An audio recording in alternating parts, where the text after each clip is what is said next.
ndakubwiye nta gakiza k'ikivunga kahari. Imana ishimwe cyane.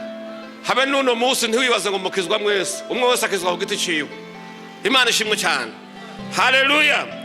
Rero ngo Paulo bigera ahantu bikomera, ariko ngo mwijoro Paulo yacitse intege avuga ati jewe uwo mwuga wo kuvuga ubutumwa, uyu muhamagaro mbonamwe imibabaro gusa, nirirwa ndategwa amabuye, nirirwa ndapfungwa, nirirwa ndatukwa. Ngo Paulo acika intege, ariko ngo mwijoro aryana, ngo Yesu ava mwijoro, ngo aramugendera amusanga mu nzozi, aramubwira ngo Paulo ntucike intege, ntureke kuvuga, haguruka wigishe. Haleluya.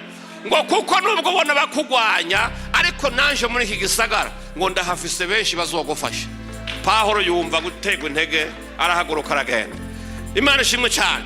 Ni byinshi bizohagura ngo biguce intege mu muhamagaro wawe, muri proje yawe, mu byo uri kurakora, muri mariage yawe, mu rugo rwawe.